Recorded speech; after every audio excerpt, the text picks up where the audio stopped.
Gamal Albin Said adalah seorang inovator kesehatan dan wirausaha sosial. Di masa kuliahnya, Dr. Gamal Albin Said telah meraih 12 penghargaan ilmiah dari berbagai universitas ternama di Indonesia.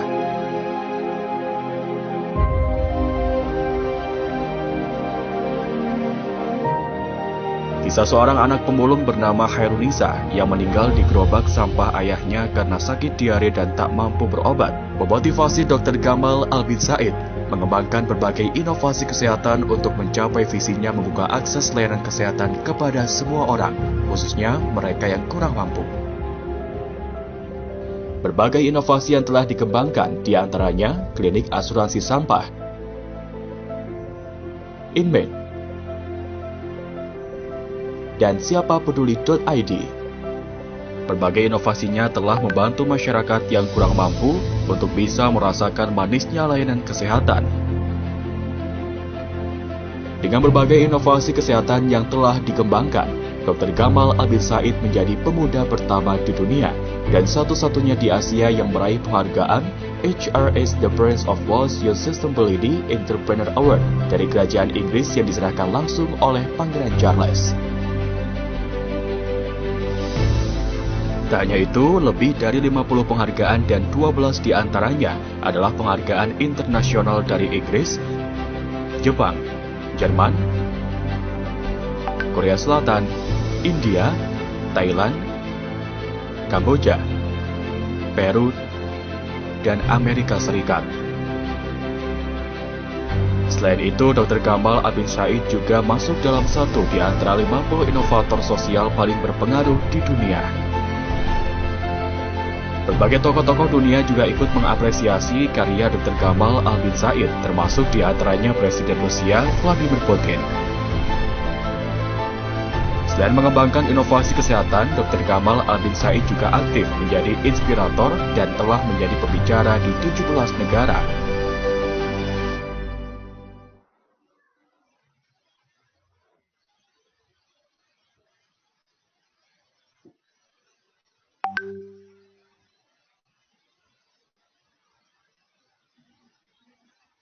Iya, baik. Masya Allah ya, pengisi acara kita yang ketiga kali ini sangat luar biasa. Seperti yang tadi kita sudah lihat dari profil video beliau. Mungkin kita panggil saja ya Dr. Gamal Albin Saidnya. Assalamualaikum Dr. Gamal, apakah sudah bergabung? Waalaikumsalam. Sudah, Ibu, salam kenal semuanya. Alhamdulillah, baik.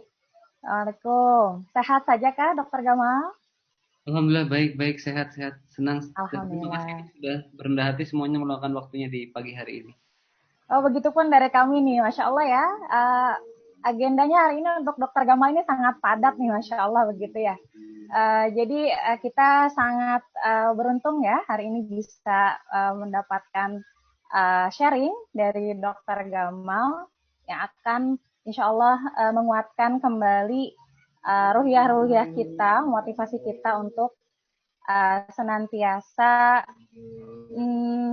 belajar gitu ya dan mencari ilmu seperti itu.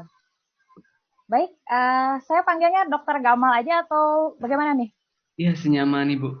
Boleh panggil dokter. Oke, baik begitu. Boleh.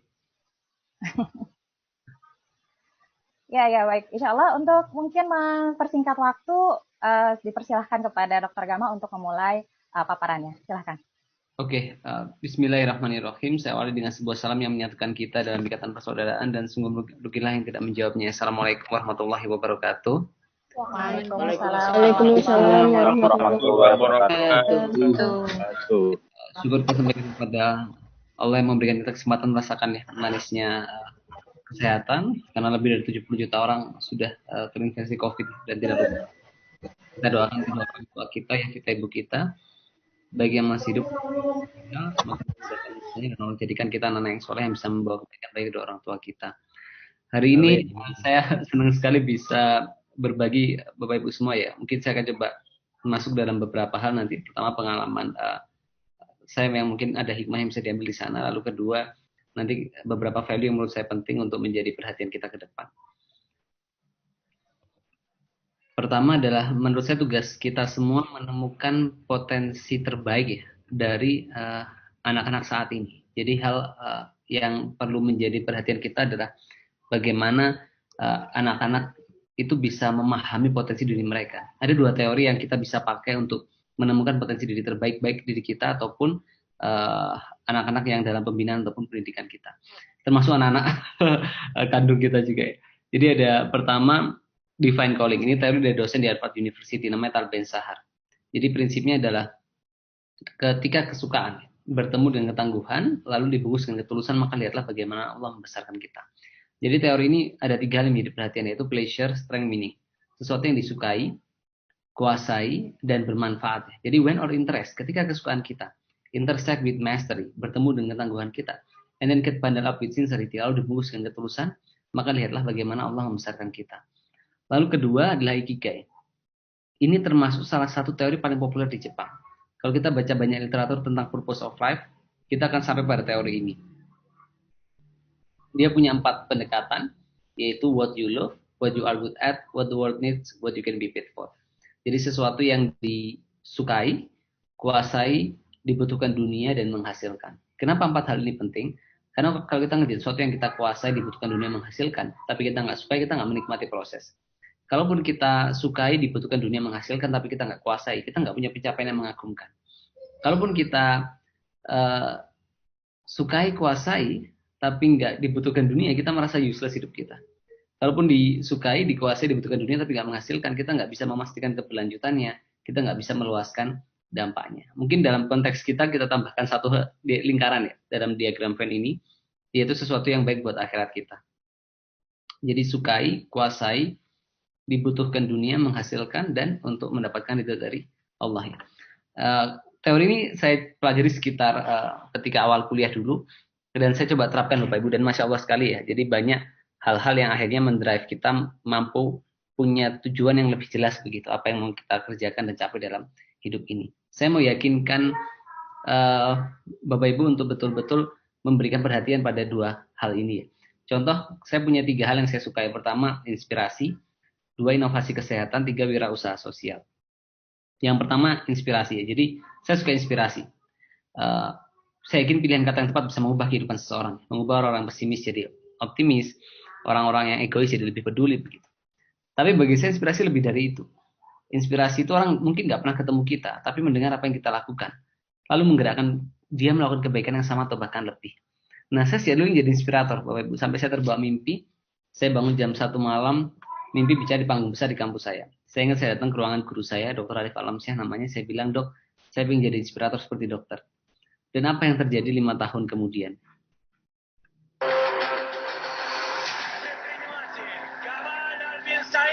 Indonesia, finalis show Народный артист и голос Alexander Panayota. Saya bukan nari atau nyanyi ya, tapi berbagi inspirasi. As a medical doctor, I say it should not happen, and I must do something. Not finished, we still have a big job to do. Jadi saya diberi kesempatan berbagi di hadapan 25.000 peserta dari 150 negara ketika itu di salah satu stadion di Piala Dunia di Sochi ya. Jadi satu hal yang my first advice ya, yang paling krusial salah satunya adalah tadi menemukan potensi terbaik dengan passion salah satunya. If you follow your passion, many people impact will follow you. Jadi jangan pernah korbankan passion anak-anak kita karena recehan rupiah ya. Kalau saya yakin karya besar dan mengagumkan itu lahir ketika passion dikerjakan dengan kesabaran yang panjang. Tapi passion aja nggak cukup, dia butuh dihubungkan dengan mission, vocation, dan profession. Lalu yang kedua, saya suka membuat inovasi kesehatan. Jadi kami buat perusahaan yayasan, value-nya adalah health is fundamental human right. Kami punya misi membuka akses layanan kesehatan ya, kepada semua orang, khususnya mereka yang kurang mampu. Dan kami bersyukur inisiatif kami diapresiasi di berbagai negara, ini ketika di Peru dan di Jerman. Mr. Gamal Al-Bin-Said from Indonesia Medical to join us on the stage for the prize giving ceremony. So why don't you come back?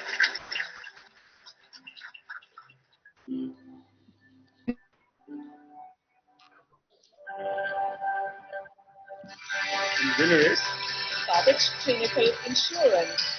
Congratulations. Kamal, please come on stage.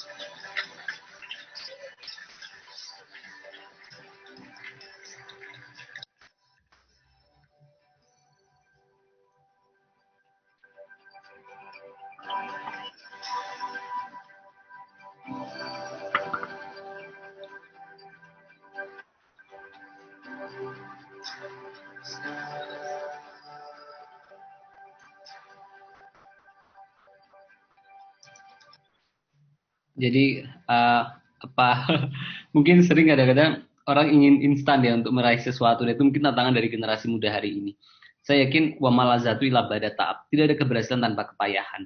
Jadi tidak ada kenikmatan tanpa kepayahan. Kapal yang berlabuh di pelabuhan itu memang aman, tapi bukan itulah tujuan dibuatnya kapal. Oleh karena itu nikmatilah tantangan, karena di sanalah orang hebat, orang kuat, orang tangguh dibesarkan. Jadi hal kedua yang perlu kita tanamkan pada generasi-generasi setelah kita itu adalah mampu bertahan dalam ketidaknyamanan. Jadi tanamkan dalam diri mereka, kalau mereka nyaman mereka nggak akan tumbuh. Kalau mereka mau tumbuh mereka harusnya tidak nyaman. Ibnu Khaldun itu dalam kitabnya pernah menuliskan ya. Jadi ada generasi pejuang. Generasi pejuang itu punya anak generasi penerus. Generasi penerus punya anak generasi penikmat. Generasi penikmat punya anak generasi pemboros ya akhirnya. Jadi kadang-kadang orang tuanya itu pekerja keras, orang yang betul-betul memberikan kebermanfaatan luar biasa untuk masyarakat dan umat begitu. Tetapi ternyata anaknya hidup dalam kenyamanan. Akhirnya tidak mewarisi mental-mental perjuangan yang ditanamkan ya, ataupun digunakan oleh kedua orang tuanya. Jadi penting untuk kita memastikan generasi pejuang itu tetap punya anak generasi pejuang. Karena kadang-kadang good condition itu makes a bad leader. Bad leader makes a bad condition. Bad condition makes a good leader. Akhirnya berputar lagi. Tetapi tugas kita tadi, ada satu penelitian tahun 60 Bapak Ibu. Nama penelitiannya itu delaying gratification, itu masuk jurnal internasional. Penelitian ini berpuluh-puluh tahun dilakukan. Jadi anak-anak dikumpulkan ke satu ruangan mereka. Mereka ditawarkan. Mereka dikasih satu permen, ditawarin. Kalau nggak makan permen ini 10 menit, mereka dapat 2 permen. Sebagian besar anak nggak tahan. Mereka memilih makan 1 permen dibandingkan bertahan sejenak saja supaya bisa dapat 2 permen. Lahirlah teori ini delaying gratification, yaitu kemampuan kita untuk mengatur ketidaknyamanan, untuk mendapatkan kenyamanan lebih di kemudian hari. Teori ini bisa dipakai di bidang apapun kan. Dalam konteks agama atau spiritualitas ya. Surga dikelilingi hal-hal yang tidak disukai manusia. Bangun jam 2 pagi, mengorbankan waktu, tenaga, pikiran buat kebaikan. Tapi kalau mau masuk neraka kan gampang, bangun jam 8 ya. Hidup hanya untuk bersenang-senang saja. Tapi rasa cinta kita kepada surga kan mengubah. Hal-hal yang awalnya tidak kita cintai menjadi kita sukai. Dan rasa takut kepada neraka itu mengubah hal-hal yang kita sukai menjadi kita benci ya. Jadi itu termasuk menjadi berbagai profesi apapun saya yakin ya, atau karir apapun yang dikerjakan anak kita nanti, mereka harus betul-betul punya mentalitas demikian ya, untuk mampu mengerjakan sesuatu dalam tantangan yang sulit.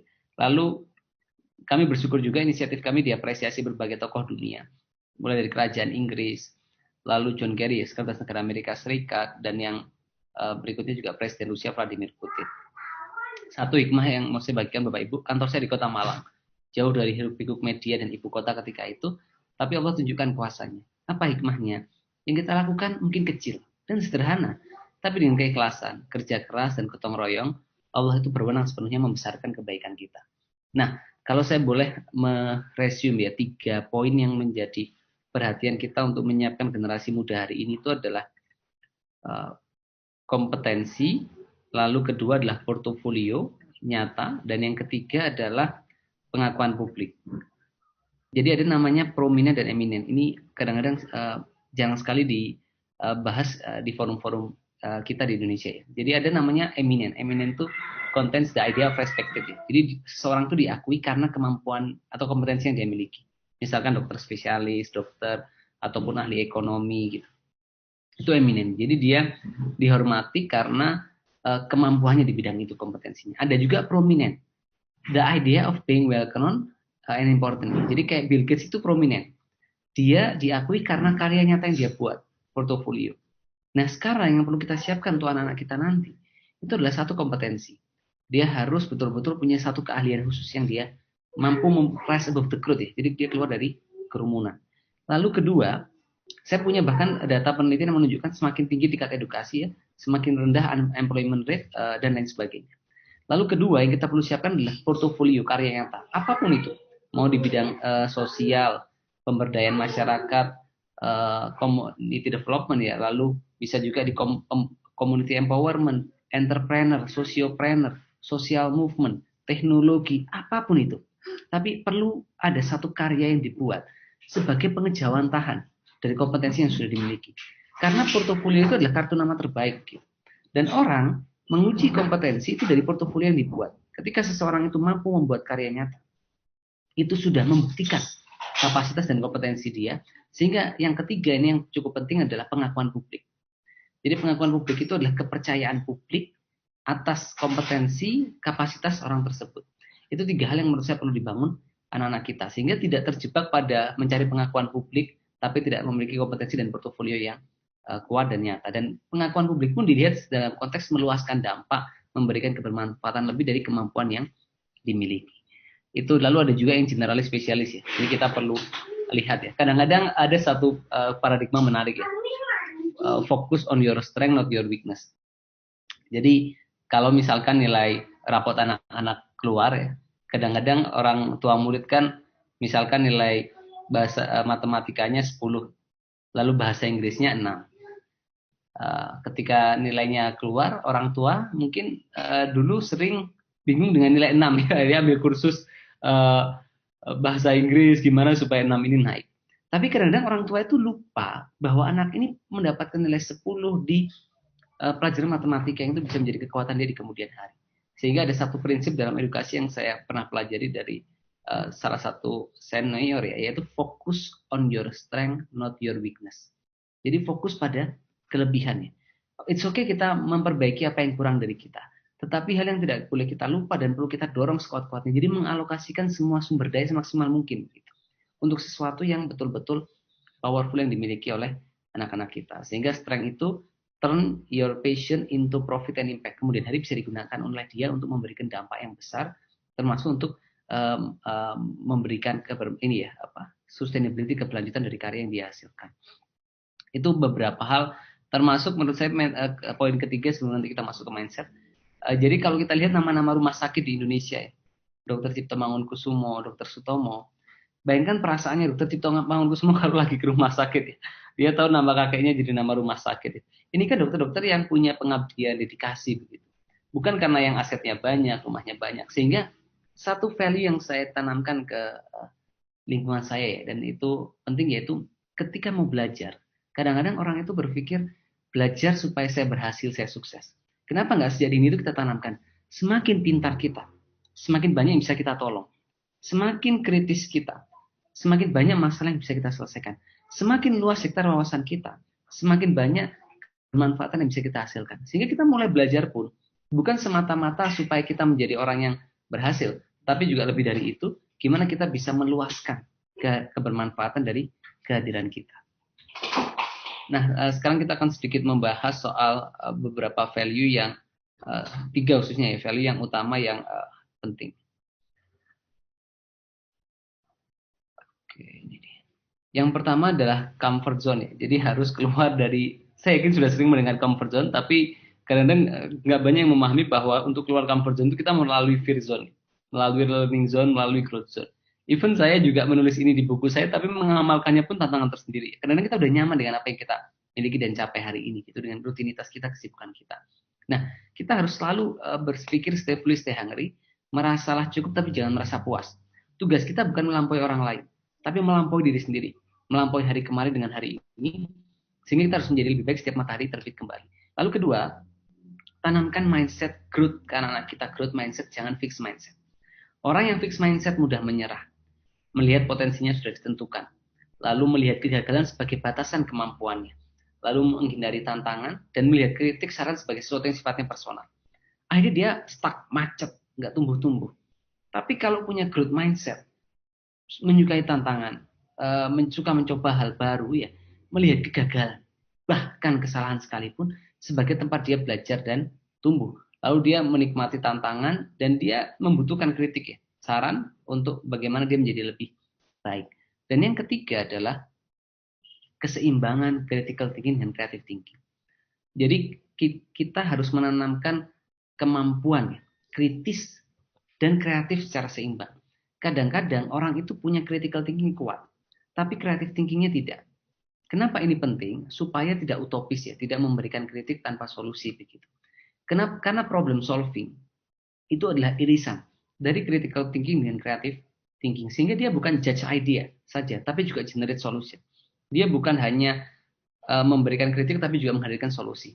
Saya mau sampaikan begini, anak muda dari bangsa lain itu boleh memberikan kritik, boleh sekedar memberikan kritik, tapi tidak dengan kita, karena kita bagian dari Indonesia. Jadi bukan tugas kita sekedar memberikan kritik, tapi tugas luar kita sejatinya adalah menghadirkan sebuah solusi. Bahkan kalau kita lihat Bapak Ibu di rekomendasi World Economic Forum dalam Top 10 Skill in 2020, complex problem solving, critical thinking, creativity, ini menjadi 3 skill utama yang dibutuhkan.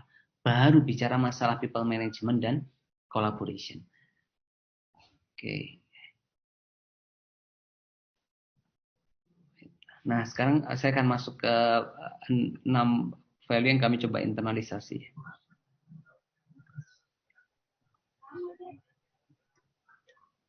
Oh ya, sebelum itu saya akan sedikit berbagi singkat saja 3 inovasi yang kami kembangkan untuk membantu masyarakat.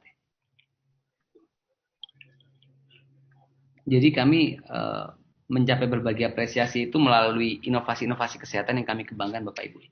Yang pertama namanya Garbage Clinical Insurance. Ini kisah nyata seorang anak pemulung namanya Khairunisa. Penghasilan ayahnya 10.000 setiap hari. Suatu hari dia sakit diare, tapi karena ayahnya nggak punya cukup uang, dia nggak bisa pergi berobat. Dia menemani bapaknya memulung sampai 5 Juni. Khairunisa itu meninggal dunia tepat di gerobak sampah ayahnya. Nah, kisah ini menjadi semangat bagi saya dan teman-teman mengembangkan sebuah asuransi mikro yang menggunakan sampah sebagai sumber pembiayaan. Jadi dengan inovasi ini kami bisa memberikan ketenangan kepada warga. Dia nggak perlu khawatir, dia cukup membayar biaya kesehatan ya. Cukup itu pun diambil di rumahnya dari kardus plastik yang dia miliki. Lalu kedua, kami mengembangkan crowdfunding pembiayaan kesehatan yang namanya siapapeduli.id. Jadi kayak wadah galang dana online untuk membantu biaya kesehatan warga yang kurang mampu. Jadi ketika sebagian orang fokus saja di layanan kesehatan, kami masuk lebih dalam untuk memikirkan pembiayaan kesehatan masyarakat itu. Sehingga dengan inovasi ini kami bersyukur ribuan orang terbantu dan miliaran rupiah tersalurkan untuk operasi-operasi mereka yang membutuhkan. Kawanku semua, orang nggak peduli seberapa hebatnya kita, seberapa kayanya kita, seberapa pintarnya kita, tapi yang mereka berikan hanyalah satu. Apakah kehadiran kita memberikan manfaat untuk mereka? Salah seorang ulama itu pernah menuliskan dalam kitabnya, boleh jadi saat engkau tidur terlelap, pintu-pintu langit sedang diketuk oleh bulan doa kebaikan untukmu, dari orang fakir yang tertolong, dari orang kelaparan yang kau beri makan, dari orang yang dihimpit yang telah kau lapangkan. Oleh karena itu, janganlah sekali-kali engkau meremehkan sebuah kebaikan. Dan yang ketiga, kami mengembangkan teknologi digital yang namanya IMED untuk mendigitalisasi berbagai layanan kesehatan. Inovasi pertama kami sederhana, yaitu untuk menghadirkan tenaga kesehatan di rumah warga yang kurang mampu. Dan kami berbicara tentang kondisi saya. Medika membantu orang-orang kurang mampu dengan pengobatan gratis. Mereka mengetahui informasi tentang saya dan membantu saya bertemu dengan seorang perawat. Perawat itu datang ke rumah saya dan merawat ibu saya, ayah saya, dan anak saya.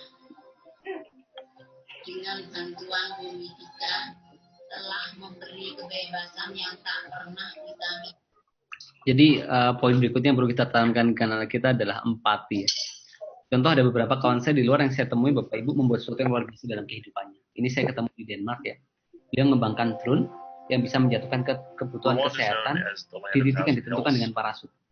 Dia masuk inovasi paling disruptif nomor 2 di dunia. Who came together with Zipline to groom the project and to make it happen in Rwanda. Their ultimate vision is to put each and every one of those 11 million citizens within a 15 to 35-minute delivery of any essential medical product that they could need. And that's a revolutionary idea for any country in the world. Lalu ini kawan saya contohnya di Filipina, dia mengembangkan teknologi yang bisa diisi air garam untuk menyalakan lampu. tanpa listrik. Jadi bisa membantu pencahayaan di daerah-daerah terpencil. Jadi dari mereka saya belajar soal empati. Empati is the connection that leads to innovation. Jadi di antara berbagai hal tadi yang kita bahas, itu jangan lupa untuk menanamkan empati ke anak-anak kita. Karena itu akan membantu dia untuk terus berpikir proaktif, ya, apa yang bisa saya lakukan, apa yang bisa inovasi saya hasilkan. Akhirnya dia proaktif dan itu menjadi salah satu key faktor ya, kesuksesan yang dia miliki di kemudian hari. Jadi semata-mata empati bukan hanya akhirnya membuat orang lain terbantu sebetulnya. Perasaan empati itu akan mendorong dia untuk menggunakan waktunya sebaik mungkin untuk terus berbuat sesuatu untuk orang di luarnya, sehingga membuat dia growth tumbuh lebih cepat dan memberikan kebermanfaatan lebih. Oke. Jadi perlu ditanamkan mentalitas ke anak-anak kita itu, don't try to impress people, but focus to impact people. Because impress will be lost, but impact will survive. Maybe you are impressive, but are you impactful? Jadi fokus pada dampak dan kebermanfaatan. Yang berikutnya panggilan jiwa. Jadi ada 6 poin ya yang saya tuliskan di buku saya soal ini. Pertama, apakah uang itu membahagiakan? Jadi ini contoh Lee Hyun Hyung, ahli waris keluarga Samsung, sahamnya 1,73 triliun, kaya, tapi usia 26 tahun dia bunuh diri. Buat apa kaya cantik tapi bunuh diri, ya kan? Jadi ini membuktikan bahwa uang itu gak cukup untuk membahagiakan. Contoh Adolf Merkel, orang terkaya nomor 5 di Jerman, juga bunuh diri dan lain sebagainya. Sehingga menurut saya dua hal yang penting kita tanamkan ke anak-anak kita adalah satu, keikhlasan, dan dua, pengorbanan. Kalau dulu kiai saya itu mengajarkan ikhlas itu kayak abang tukang parkir, mobilnya banyak nggak pernah sombong, diambil sampai habis juga nggak pernah marah, ikhlas terus. Sehingga yang kedua adalah pengorbanan dalam ini ya, tadhiyah yang bisa diberikan untuk kebermanfaatan. Lalu kedua, visi harus jauh ke depan. Jadi kita tuh sekarang rindu Bapak Ibu dengan anak-anak muda ya. Anak-anak yang betul-betul bisa satu menghasilkan karya yang memberikan kebermanfaatan, lalu punya prestasi yang mengharumkan nama Indonesia, bahkan menampilkan keindahan spiritualitas mereka dalam karya dan prestasi yang mereka hadirkan. Dan contoh ideal kita menurut saya itu Eyang Habibie ya. Jadi coba lihat bagaimana di rumah-rumah ya, orang tua itu dulu kalau ngomong, nah belajar yang pintar biar kayak Pak Habibie, nah belajar yang rajin biar kayak Pak Habibie. Di rumah-rumah orang tua, ibu, ayah selalu berkata demikian. Eyang Habibie itu menjelma menjadi figur saat itu yang betul-betul merepresentasikan ya arti sebuah keberhasilan lewat pendidikan yang luar biasa. Kenapa? Karena satu, beliau punya daya saing global. Diakui di dunia, disebut Mr. Crack karena berhasil menemukan penemuan ini tentang cara mengetahui kebocoran dalam pesawat. Kedua, beliau punya rasa cinta ke Indonesia kan. Ada yang pulang ke Indonesia, meninggalkan kenyamanan di Jerman. Dan yang ketiga, beliau punya spiritualitas yang kokoh. Beliau mengatakan otak saya Jerman tapi hati saya Mekah. Bahkan pernah di salah satu pertemuan beliau mengatakan juga, kalau saya disuruh memilih antara IPTEK atau IMTAK, saya akan memilih IMTAK ya. Tapi jika saya dipersilakan memilih keduanya, saya akan memilih keduanya dan saya bersyukur Tuhan memberikan keduanya. Dan yang keempat, ini yang istimewa. Kemampuannya membangun harmoni antara jiwa pengabdian dengan keluarganya. Jadi saya ingat waktu yang Habibie mengundang saya ke rumahnya, beliau cerita bagaimana Ibunda Ainun ya. Ibunda Ainun itu adalah lulusan, ini yang Habibie langsung cerita, SMA terbaik saat itu se-Jakarta, Jawa Barat. Dan Ibunda Ainun pernah mengatakan bahwa servis terbesar saya kepada bangsa ini adalah menjadikan Habibie menjadi seorang teknokrat, menjadi orang yang berguna bagi bangsa. Sehingga itu harus menjadi orientasi kita ke depan. Bagaimana kita melahirkan generasi-generasi yang betul-betul memaksa sejarah bertepuk tangan karena karya luar biasa yang dihasilkan. Dan kedua, visioner. Jadi never limit your vision based on your current resources. Tanamkan ke anak-anak kita itu, jangan batasi mimpi mereka lewat sumber daya mereka hari ini. Hold the vision, pegang visi. Percaya pada proses. The vision pulls you. Jadi hold the vision, trust the process, the vision pulls you. Pegang visi, percaya pada proses, dan visi yang menarik kita. Dan cita-cita kita harus melampaui uang kita, melampaui usia kita, melampaui kemampuan kita.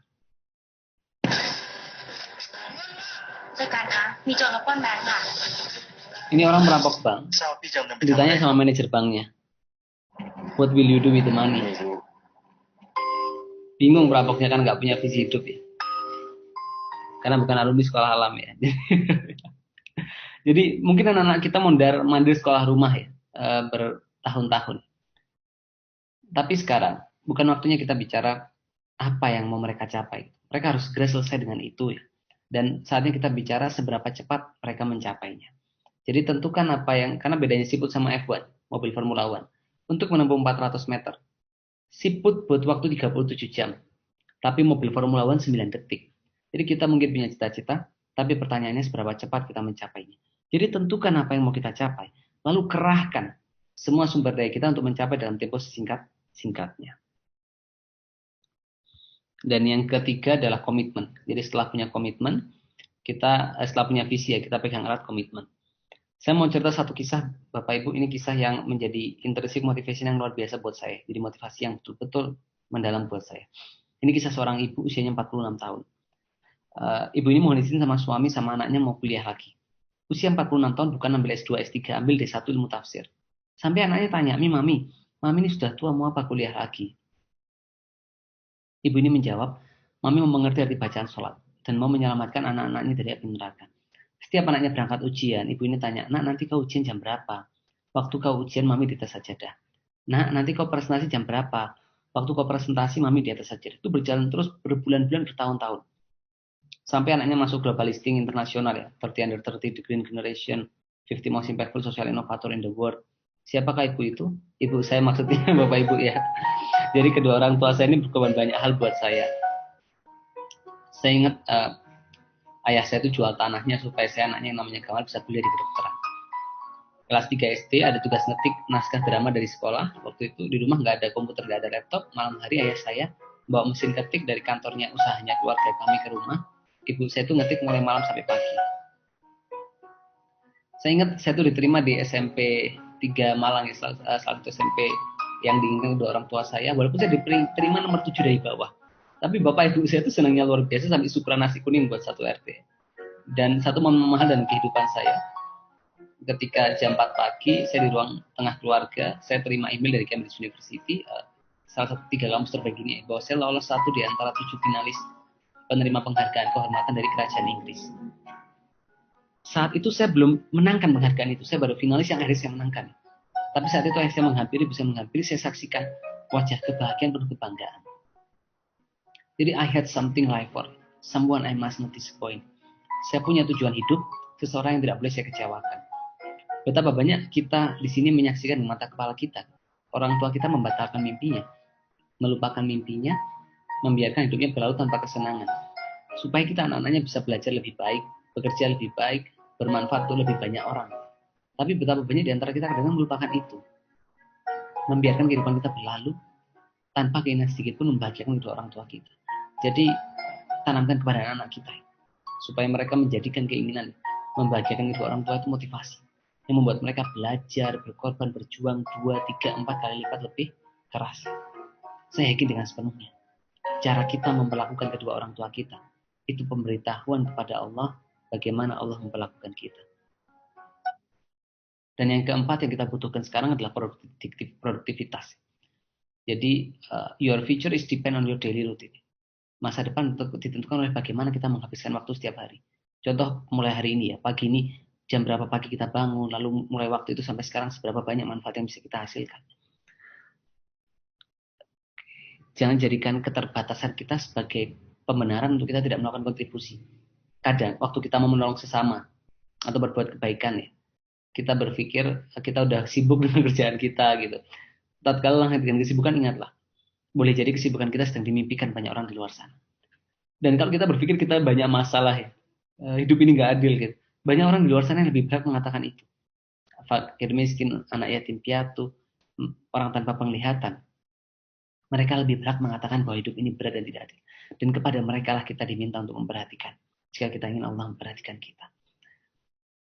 Dan banyak pasti saya akan punya masalah. Tapi contoh saja Jenderal Sudirman. Itu paru-parunya tinggal satu waktu itu. Pak Karno bilang, sudah Pak Dirman istirahat saja, pulang saja. Tapi jawabannya apa? Yang sakit Sudirman. Jenderal besar tidak pernah sakit.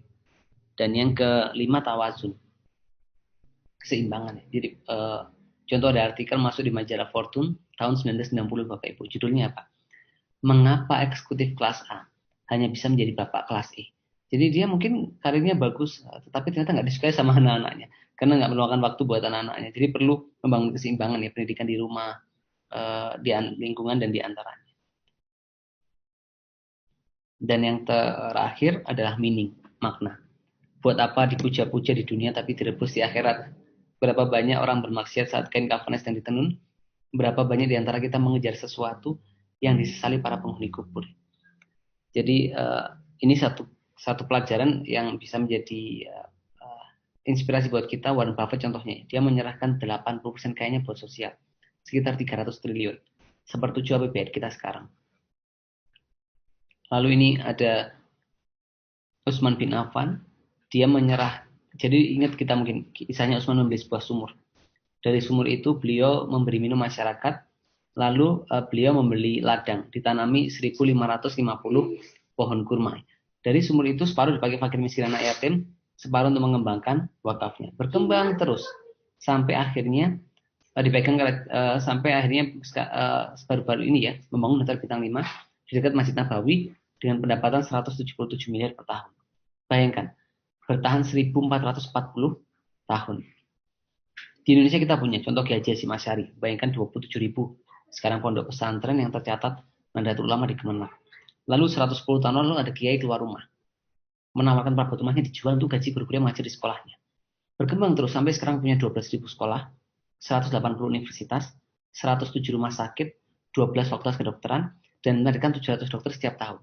Kiai Haji Ahmad Dahlan dengan Muhammadiyahnya. Jadi ketika kita semua berkumpul di sini, miliaran orang dikubur saat ini, itu sedang berdoa kepada Allah, ya Allah, kembalikan aku ke dunia, supaya aku bisa mengerjakan amal soleh yang aku tinggalkan. Lalu Allah menjawab sekali-kali tidak bisa. Jadi oleh karena itu jadikan tugas-tugas kita hari ini itu sebagai upaya-upaya kita memastikan amal-amal kita melampaui usia kita. Oke, saya akan akhiri presentasi saya dengan satu kisah yang ini sahabat saya Bapak Ibu. Namanya Andrian Firdaus. Beliau seorang mahasiswa di Fakultas Kedokteran Brawijaya. Masya Allah sekali anaknya. Mungkin karena Allah sudah tidak sabar lagi berjumpa dengan hamba yang ia cintai ini. 20 Januari saya mendengar kabar bahwa beliau meninggal dunia saat itu. Begitu saya dapat kabar, saya kabarkan kepada teman-teman yang lain. Bapak Ibu tahu apa mereka tanyakan? Gamal, ini Andrian yang sering azan di musola itu kan? Gamal, ini Andrian yang sering tilawah itu kan? Gamal, ini Andrian sholat tilawahnya itu bagus kan? Gamal, ini Andrian sholat politiknya itu bagus kan? Jadi sahabat saya dikenal dengan kepandainya melantunkan ayat Al-Quran dan hobinya memandangkan azan. Lalu bagaimana dengan kita? Kepintaran, kekayaan, jabatan, popularitas, apapun yang diberikan dunia ini ya, semuanya akan kita tinggalkan. Tapi betapa kita lalai mengingatnya, seolah-olah kita ini akan hidup selamanya, sehingga kita mengutamakan dunia yang fana. Orang sering tanya sama saya, Gamal, kamu kok bisa sih disupport berbagai tokoh dunia, dikasih penghargaan di berbagai negara dunia ya? Satu nilai yang saya tanamkan buat diri, keluarga, dan orang-orang saya pimpin, Bapak Ibu semua. Kalau kita sempurnakan niat, maka Allah akan sempurnakan pertolongannya. Kalau akhirat yang kita tuju, maka dunia akan datang dalam keadaan tunduk. Oleh karena itu, tetaplah menjadi pejalan dalam jalan-jalan kebaikan, karena jalan kebaikan adalah jalan Allah, sehingga dia yang berjalan dalam jalan kebaikan sesungguhnya sedang berjalan bersama Allah. Terima kasih. Wassalamualaikum warahmatullahi wabarakatuh. Waalaikumsalam warahmatullahi wabarakatuh.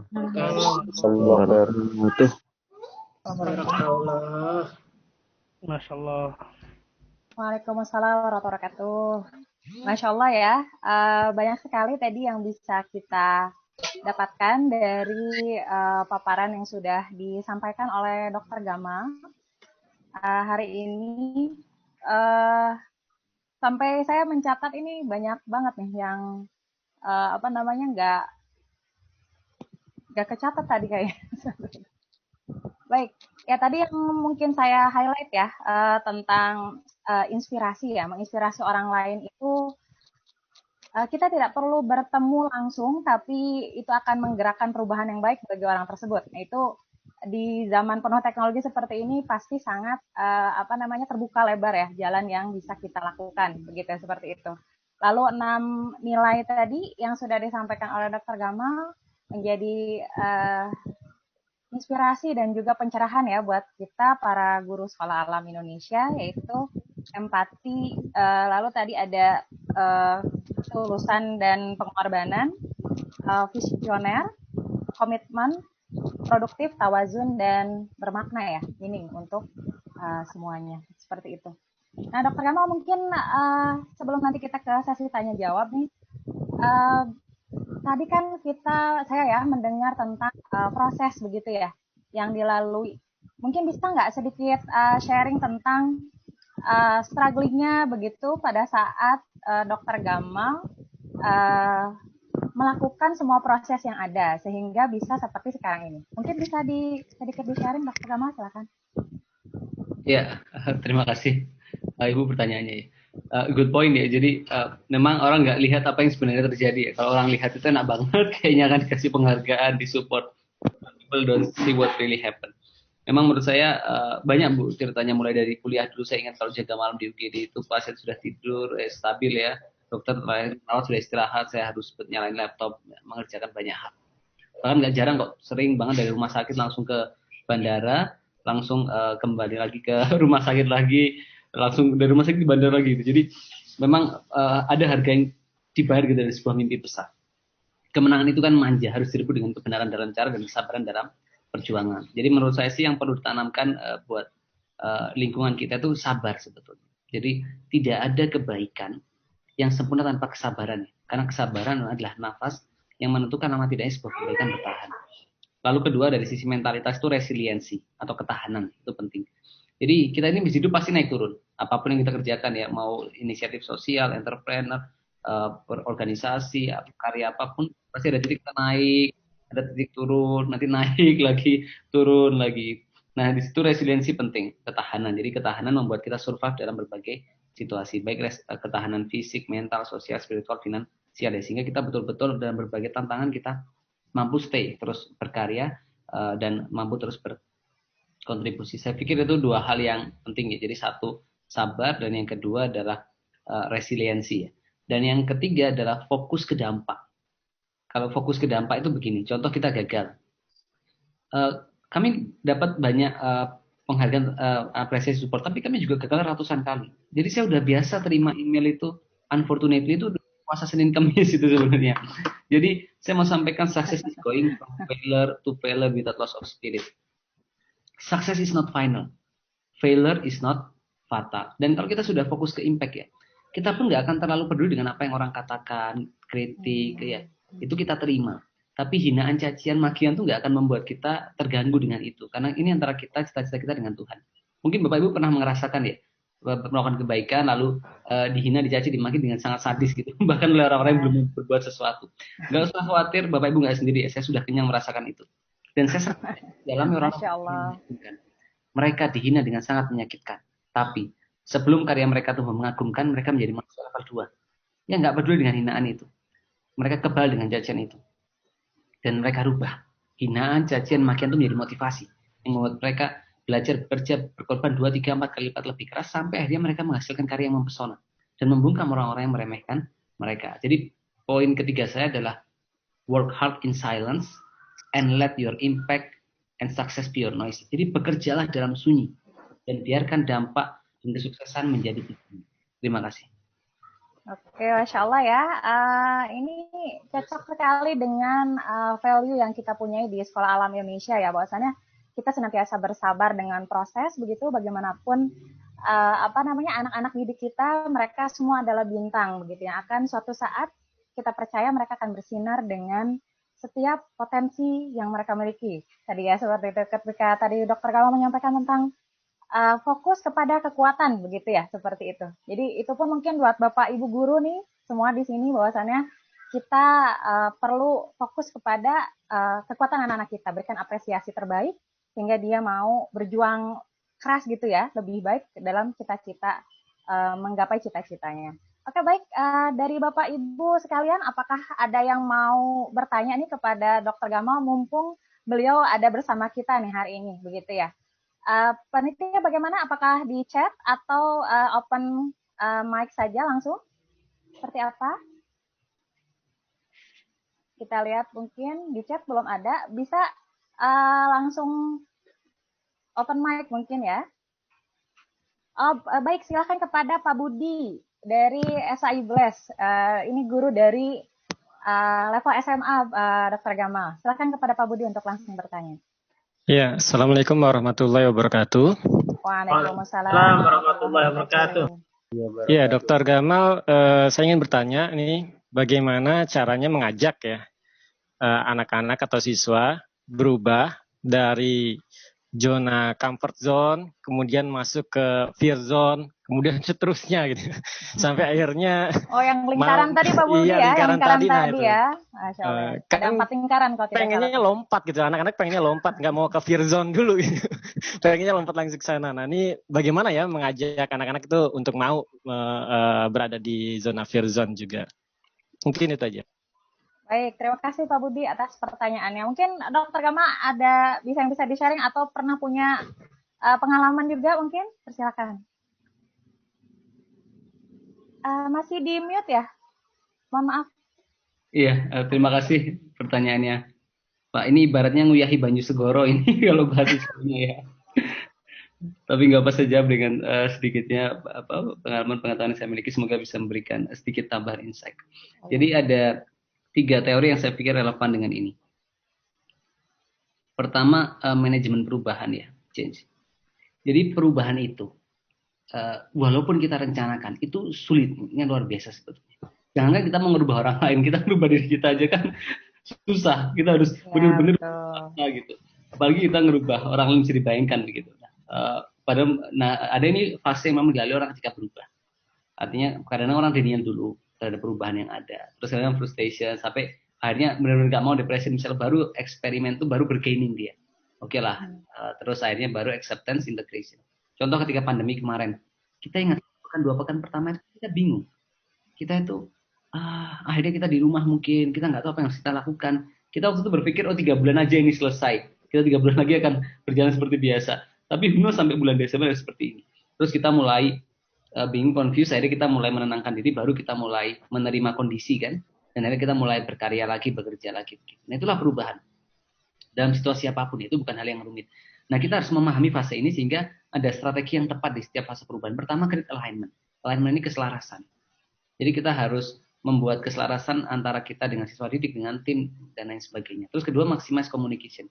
Komunikasi kita dalam situasi perubahan itu memang harus tinggi sehingga kita saling memahami, kita selaras pemikiran gitu, sefrekuensi, satu persepsi, dari hati ke hati menyikapi perubahan yang mau kita bangun. Lalu ketiga adalah spark motivation, kita harus kasih inspirasi. Sehingga menurut saya tugas kita itu bukan hanya transfer knowledge, tapi kita juga lebih dari itu menjadi fasilitator tadi, menjadi mentor, menjadi inspirator buat anak-anak kita.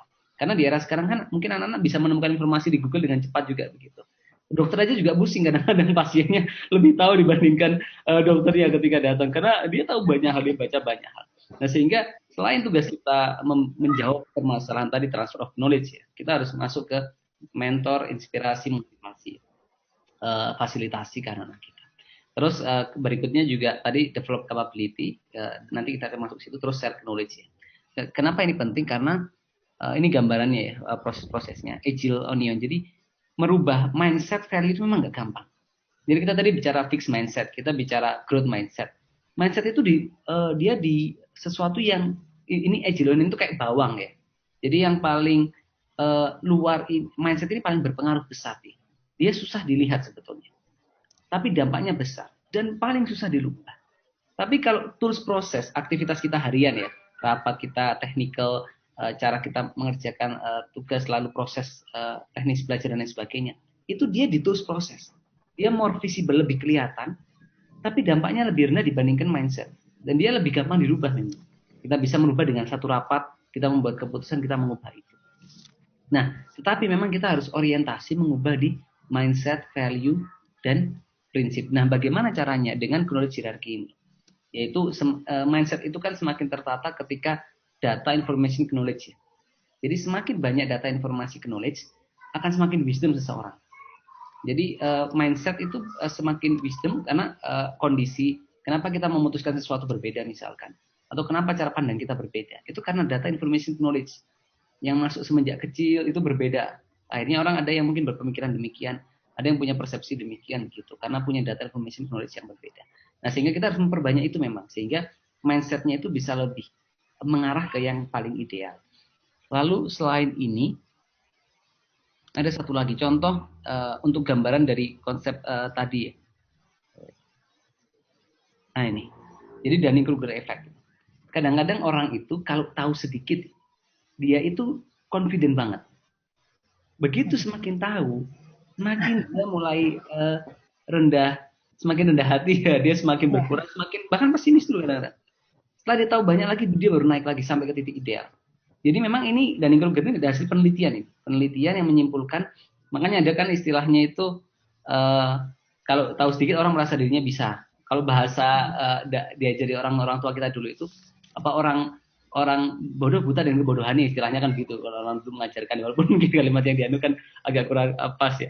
Tapi itu gambaran bahwa kita harus membuat tahu banyak supaya tadi dia bisa menilai dirinya dengan tepat, menilai orang lain pun dengan tepat ya, sehingga dia di titik itu tahu bahwa I'm pretty good but know my limitation gitu. Itu mungkin gambaran, dan memang perubahan itu tadi bisa pakai change management untuk memahami proses perubahannya.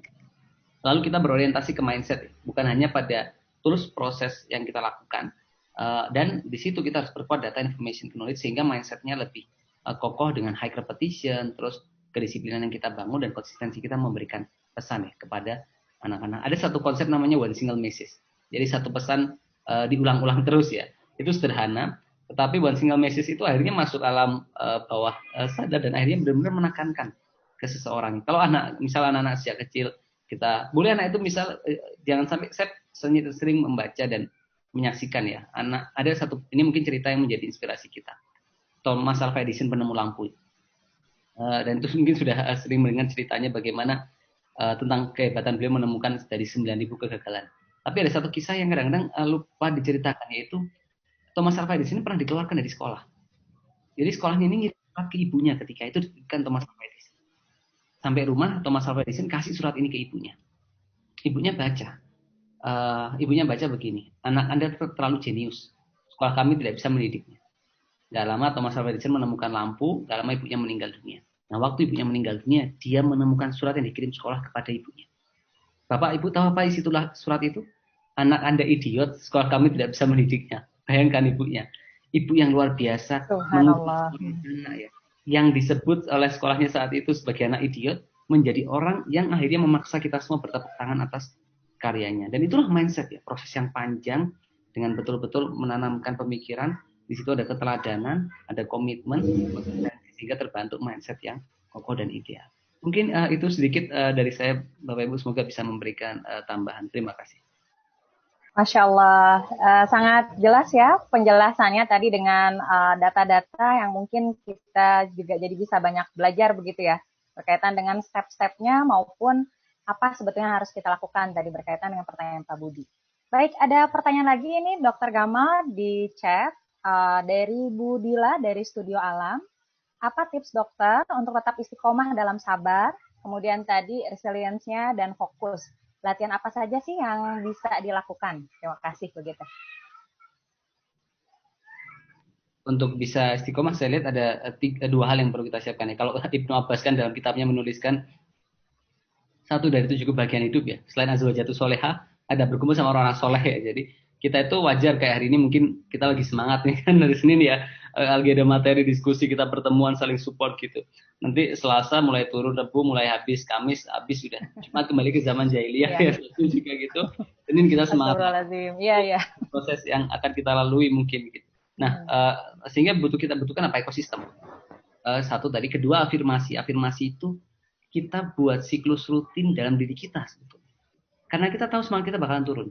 Tadi misal ada yang afirmasinya dengan baca buku tertentu secara rutin, ada yang dengan amal ibadah rutin, ada yang dengan mungkin ketemu dengan tokohnya, kiainya atau dengan ustadz yang bisa memotivasi dia secara rutin dan lain sebagainya. Ada yang mungkin dengan tadi yang menghadiri pertemuan-pertemuan rutin atau apapun yang dilakukan semata-mata tadi karena kita tahu kita akan turun sehingga kita butuh afirmasi buat diri kita untuk menjaga kita terus semangat. Jadi dua itu, satu ekosistem yang positif yang kita bangun yang mulai dari keluarga, lingkungan kita, saling support begitu. Terus kedua yang adalah soal tadi ya bagaimana kita menciptakan siklus dalam diri kita, termasuk untuk anak-anak ya, sehingga mereka betul-betul bisa terjaga terus motivasi. Dan nggak jarang sekarang saya kemarin diskusi dengan salah satu betul-betul beliau ini salah satu orang yang sukses memberikan dampak, dia membangun banyak yayasan di Indonesia, lalu perusahaannya juga banyak sekali dan per tahun itu bahkan dari organisasi yang dikembangkan itu bisa memberikan dampak ratusan miliar masyarakat. Saya belajar dari beliau luar biasa sekali. Jadi itu setiap pagi 1 jam itu inspirasi jam 8 sampai jam 9. Itu kan saya juga mencoba belajar ke diri termasuk di organisasi ataupun perusahaan yang saya pimpin ya. Jadi banyak hal yang kita bisa lakukan untuk membangun building team tadi ya, ekosistem yang positif sehingga terus bisa terjaga semangatnya. Mungkin itu saya pikir 2 hal yang bisa dilakukan untuk, karena memang tantangannya adalah konsisten pada misi ya. Itu pun terjadi pada sosiopreneur seperti kami. Ada yang mungkin banyak di antara kita itu mulai pekerjaan dengan niat yang ikhlas, tapi nggak banyak bertahan dengan keikhlasannya. Oleh karena itu perlu buat kita itu berhenti kadang-kadang memeriksa, masihkah kita semulia saat kita memulai segalanya begitu. Terima kasih Ibu, saya kembalikan ke Koinun. Baik, terima kasih Dr. Rama atas jawabannya. Baik, teman-teman, para guru semuanya, peserta Sekolah Indonesia, apakah ada yang mau bertanya lagi pada Dr. Gamal? Masih ada sedikit waktu yang bisa kita lakukan. Bu Ainun, boleh saya Bu Ainun? Pak, silakan. Dari siapa ini Pak? Silakan sebutkan dulu unitnya ya dan namanya ya, silakan. Ya, bismillahirrahmanirrahim. Assalamualaikum warahmatullahi wabarakatuh. Waalaikumsalam warahmatullahi wabarakatuh. Perkenalkan saya Arif ya, Dr. Gamal dari Cipedak. Saya mau bertanya nih sama Dr. Gamal perihal apa yang sudah dicapai oleh Dr. Gamal sendiri. Mungkin selain dokter juga ada banyak ada banyak orang di seluruh Indonesia yang tersebar di seluruh Indonesia yang memiliki ide, gagasan dan movement-movement yang mereka lakukan gitu ya. Tapi apa bedanya mereka dengan Dr. Gamal yang mendapatkan berbagai macam penghargaan baik dari nasional maupun internasional? Terdengar kan? Iya, terdengar. Seperti itu aja Dr. Gamal. Terima kasih. Assalamualaikum warahmatullahi wabarakatuh. Ya, jazakallah Pak Arif atas pertanyaannya. Oke, ini pertanyaan baik sekali ya. Sepertinya Pak Arif ini sudah siap mendidik anak-anak. Insyaallah. Ya, jadi saya sama dari lubuk hati paling dalam ini Bapak Ibu ya. Saya berharap betul-betul kita itu benar-benar bisa menciptakan benar dan melahirkan generasi-generasi yang betul-betul bisa menjadi kebanggaan kita gitu, di kemudian hari ya. Dan saya yakin sekarang itu Indonesia memasuki era itu ya. Jadi kita punya peluang besar untuk betul-betul memberikan gebrakan lewat anak-anak yang akan kita didik di kemudian hari. Nah, menyambung itu, kalau saya boleh buka beberapa hal yang penting. Pertama, menurut saya adalah soal wait a few seconds, practical. Bentar, saya mau izin buka slide-nya.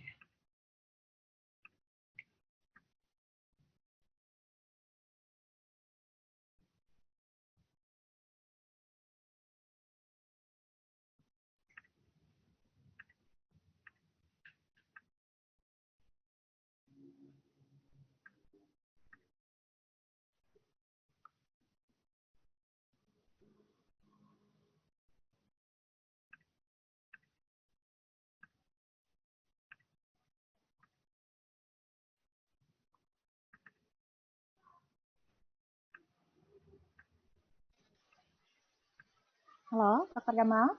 Ya, saya sedang coba buka slide-nya. Oh, iya. Apa? Bentar. Ada sedikit trouble kayaknya. Oh, ini dia. Sudah muncul ya? Sudah. Oke. Sudah. Jadi yang pertama inovatif saya pikir ya. Contoh, ada ribuan klinik di kota saya Bapak Ibu. Tapi kami punya pembeda yaitu klinik asuransi sampah. Kami terima pasien umum juga. Tapi kami membantu orang yang berpenghasilan rendah untuk bisa mendapatkan layanan kesehatan. Jadi inovatif itu saya pikir menjadi hal yang penting. Jadi kita rise above the crowd, keluar dari kerumunan. Untuk punya pembeda begitu. Jadi kita punya karakter yang berbeda, kita punya pembeda dari program yang kita kembangkan. Jadi ada differentiation, secret sauce, value proposition gitu yang menjadi optimalisasi. Itu yang pertama mungkin. Cara berinovasi gimana lihat kebutuhan masyarakat yang belum terpenuhi. Apa yang bisa kita lakukan? Itu kayak Apple tipikalnya demikian. Kedua, market leader, lihat tren pasar atau kompetitor lalu mencoba mengembangkan inovasi incremental seperti Samsung itu tipikalnya market leader. Atau teknologi driver, dia kayak Google, jadi tergantung kemampuan engineer-nya dia mengembangkan. Nah, ada 4 tipe inovasi. Ada yang arsitektural, itu kayak kita mencoba inovasi yang sama di tempat yang berbeda atau di market yang berbeda. Terus incremental ini contohnya kayak tadi menambahkan fitur misal di aplikasi digital yang kita buat. Ada juga disruptif yang mengganggu sistem kemapanan sekarang atau radical innovation. Contoh di bidang pendidikan ya Bapak Ibu. Saya punya kawan di Nepal namanya Surya Karki. Dia mengembangkan banyak sekolah di sana. Tapi dia punya skema yang unik sekali waktu itu. Jadi beliau itu membantu orang tua yang nggak bisa membayar biaya sekolah anaknya dengan bekerja di ladangnya dia selama 2 hari sebagai pengganti biaya pendidikannya waktu itu. Akhirnya dia menghubungkan kan pertanian yang dia miliki untuk pembiayaan di daerah, tapi pinggiran waktu itu memang ya daerah-daerah perdesaan di rural area seperti itu untuk mensupport proses pendidikannya. Itu yang kedua radical innovation. Jadi saya lihat sih pertama harus inovatif. Lalu kedua itu mungkin global minded ya saya pikir ya. Jadi kita perlu menyiapkan anak-anak kita supaya mereka mampu berkompetisi di tingkat internasional. Dari sisi kapasitas, kemampuan bahasa Inggrisnya, lalu mereka kemampuan berjejaring. Dan gini Bapak Ibu, terlalu banyak talenta kejeniusan sumber daya di luar yang bisa kita akses untuk pembelajaran kita. Contoh banyak sekali ilmu-ilmu pengetahuan yang bisa kita akses di luar sana dengan kemampuan kita global minded. Sehingga anak-anak kita itu harus kita siapkan, kalau saya boleh hubungkan dalam konteks pendidikan ya, itu sesuai dengan kebutuhan masa depan. Contoh, penelitian dari teknologi mengatakan 2030 nanti ada 80% pekerjaan baru yang sekarang belum ada. Nah, kalau dihubungkan dengan konteks kita ya, kita kan dulu ngalamin 2010 kita nggak pernah tahu sosial media influencer ya, kita nggak tahu YouTuber ya kan, kita tahu, siapa tahu tiba-tiba 5 tahun kemudian ya orang bisa menghasilkan banyak uang dari Instagramnya dari YouTube yang dia miliki begitu. Itu kan sesuatu yang baru. Nah, sama 2030 nanti pun demikian. Sehingga saya pikir kita harus menyiapkan diri kita, termasuk anak-anak kita dan siswa didik kita ya, untuk sesuai dengan kebutuhan di masa depan ya. Saya pikir itu yang kedua. Lalu selain inovatif, lalu kita betul-betul global minded tadi. Yang ketiga yang gak kalah penting adalah soal kapasitas dan mentalitas tadi, mindset itu. Saya bersyukur ya, saya tuh ketika ingin menjadi inspirator, saya ingat ketika kuliah itu saya buku kedokteran saya sama buku inspirasi itu hampir sama, buku manajemen leadership gitu. Tujuan saya waktu itu belajar supaya saya bisa berbagi inspirasi. Gitu. Tapi saya nggak menyangka ternyata itu memberikan informasi yang banyak yang akhirnya membuat saya bisa struggling dalam situasi sulit, lalu bisa memimpin di organisasi di perusahaan. Jadi poin yang mau saya sampaikan begini, tidak penting apa yang ada di belakang kita, tidak penting apa yang ada di depan kita, tapi yang paling penting adalah kapasitas dan kompetensi diri kita untuk membuat kita siap menghadapi momentum maupun dalam kehidupan ini. Itu kalau dari sisi karya yang kita hasilkan. Tapi kalau saya boleh kembali ke 3 value dasarnya itu kompetensi, portofolio, pengakuan publik. Jadi membangun prominent dan eminent secara seimbang. Sehingga anak-anak itu punya distintif. Sehingga begini, nanti itu anak-anak kita itu harus begini. Susah menemukan orang seperti dia. Jadi ibaratnya di antara 1 juta orang, kita ketemu satu yang seperti anak kita ini sulit. Karena tadi dia punya pembeda yang luar biasa. Mencari pengganti orang seperti dia aja susah. Karena dia punya satu keahlian khusus, kompetensi khusus. Dia punya portofolio karya nyata khusus. Sehingga orang akhirnya bisa, dia pun memberikan perannya dengan lebih optimal. Jadi itu mungkin keywordnya, kompetensi, karya nyata, dan pengakuan publik ya. Dan bungkus itu semua tadi dengan spiritualitas yang kokoh ya. Sehingga itu menjadi benteng, apalagi ketika dia global minded ya, itu banyak tantangan di sana, sehingga dia harus menjaga nilai-nilai value yang ditanamkan dengan baik. Jadi saya mau sampaikan anak-anak kita itu ibarat malah di pukul 12 siang, paling terang, paling panas, paling membara. Jadi jangan biarkan masa muda mereka ya berakhir begitu saja tanpa karya yang pesona. Mungkin itu dari saya. Baik, terima kasih atas jawabannya Dr. Gamal. Silakan Bapak Ibu, masih ada waktu 1-2 pertanyaan lagi mungkin ya yang bisa kita berikan untuk sesi kali ini. Apakah ada yang mau bertanya lagi? Silakan. Kita langsung open mic atau raise your hand please.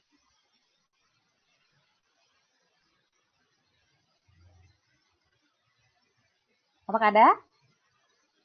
Saya lihat di chat nggak ada juga nih. Jadi Bu mungkin Ainun sudah boleh paham saya, semua. Bu Ainun. Oh, Mangga, silakan. Ini siapa nih? Silakan Saya Bu Siska, menyampaikan. Bu Ainun. Oh, Bu Siska, Bu Siska lepas tadi. Silakan Bu Siska. Ya, Dari mungkin memperkenalkan dulu dari unit mana, lalu pertanyaannya. Silakan ya. baik. Terima kasih. Assalamualaikum warahmatullahi wabarakatuh. Waalaikumsalam. Perkenalkan, saya Siska dari Unit Cipedak, Jakarta Selatan. Terima kasih atas kesempatannya. Pertama sekali saya ingin mengucapkan terima kasih gitu ya, insight yang sangat luar biasa, dan Masya Allah lah semua juga Alhamdulillah bisa mendapatkan banyak sekali kebaikan-kebaikan dan inspirasi gitu ya. Saya sebenarnya ingin bertanya ini Pak Dokter terkait dengan mimpi-mimpi yang kita raih gitu ya. Saya sendiri jujur mungkin walaupun saya sudah Club 40, tapi insya Allah juga masih punya mimpi lah ya ke depannya gitu ya. Masya Allah, tapi semangat Bu Siska. semangat ya. Jadi Masya Allah melihat anak muda seperti Pak Dokter Gamal ini, saya semakin tambah bersemangat gitu ya. Tapi saya sendiri mungkin ada sedikit kekepoan nih gitu ya. Kalau dari Dokter Gamal sendiri, apa sih mimpi yang masih ingin diraih ke depannya gitu ya, biar kita juga bisa termotivasi gitu ya. Dokter Gamal dengan begitu banyak pencapaian gitu ya, mungkin kalau buat saya pribadi, saya belum punya pencapaian sehebat itu gitu ya. Tapi saya yakin dengan segala macam prestasi itu, saya yakin Dokter Gamal masih punya mimpi ke depan yang itu mungkin bisa memotivasi kita gitu ya. Dokter Gamal aja yang sudah punya banyak prestasi, masih punya mimpi nih di depannya yang pasti lebih luar biasa lagi. Mungkin itu aja sih Dokter Gamal dari saya. Terima kasih. Assalamualaikum warahmatullahi wabarakatuh. Waalaikumsalam warahmatullahi wabarakatuh. Baik, terima kasih Bu Siska atas pertanyaannya. Silakan mungkin Dokter Gamal tadi, apakah ada impian yang masih belum tercapai nih, dan mungkin ke depan ya akan ada inovasi-inovasi semacam apa lagi nih yang akan dikeluarkan oleh Dokter Gamal? Silakan. Ya, jadi semakin dewasa itu kan saya juga semakin menyadari ya. Jadi banyak hal sebenarnya yang saya muhasabah diri juga Bapak Ibu. Contoh masalah keseimbangan dengan keluarga ya. Jadi saya selama pandemi ini sebenarnya agak bersyukur sekali waktu bersama keluarga jadi lebih banyak. Ya, tentunya kita semua punya cita-cita ya. Gimana kita ingin anak-anak kita jauh lebih baik dibandingkan kita. Terus toh semuanya ini kan, hidup ini kan kita ya, paling yang sekarang jabat jadi pemimpin-pemimpin ya, jadi gubernur, wali kota, menteri itu mentok-mentok 30 tahun, 40 tahun, cuman kalau nyampe ya kan, ada yang 10 tahun, di 5 tahun gitu.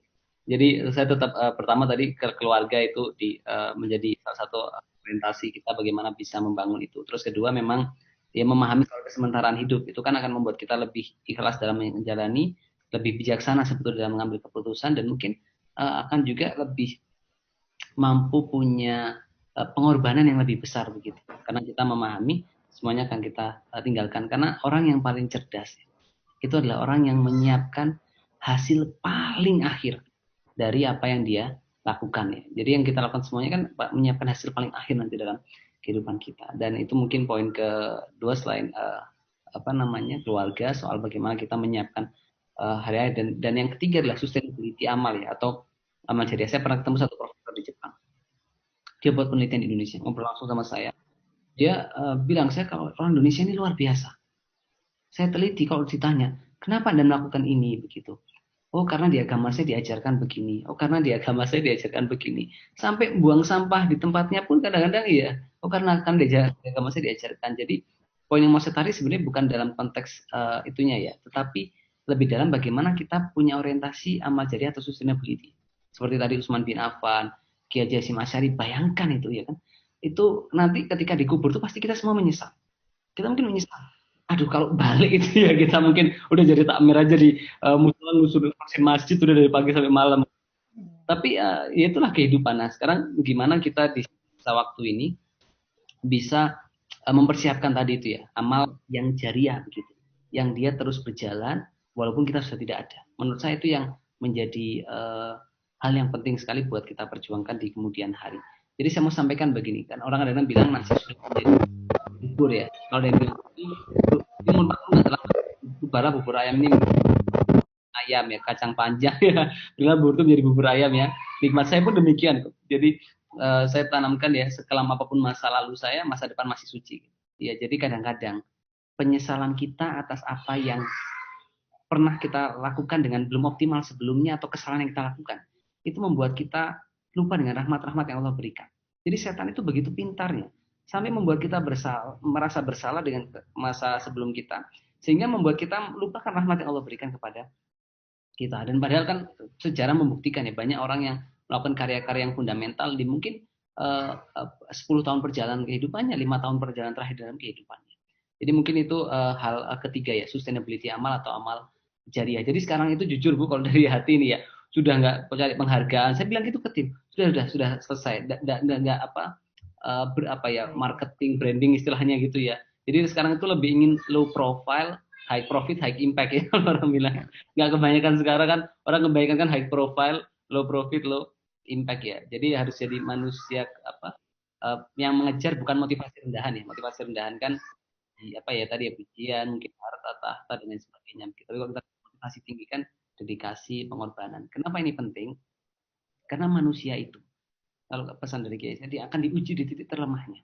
Ada yang diuji dengan harta, ya kan? Ada yang diuji dengan tahta, ada yang mungkin dengan pria atau wanita, begitu. Jadi manusia itu diuji dengan titik terlemahnya, dan kita pun harus menyiapkan diri kita untuk mampu ujian apapun yang tadi kita, sehingga kita mampu menjalani hidup ini dengan sebaik-baiknya dan sebaik-baik cara. Mungkin itu sedikit dari saya, dan mungkin pesan terakhir deh, Mbak Nuni, dari saya buat silakan Bapak. Untuk closing statement mungkin Dr. Gamal silakan. Ya, mungkin itu sih dari saya, dan mungkin pesan terakhir dari saya adalah biarkan semua yang kita lakukan ya tercukupkan dalam 2 kata untuk Allah, dan tetap yang nggak kalah penting juga adalah orang yang percaya diri itu bukanlah orang yang yakin pada kemampuannya, tapi orang yang yakin bahwa Allah itu bersamanya. Kalau kita punya keteguhan dalam hal itu, maka Tuhan akan menolong kita dengan cara yang begitu indah dan tidak pernah kita bayangkan. Terima kasih kupas-kupas buah manggis. Puas nggak puas waktunya habis ya. Ada pantunnya. Assalamualaikum warahmatullahi wabarakatuh. Waalaikumsalam warahmatullahi wabarakatuh. Alhamdulillahirobbilalamin. Ya.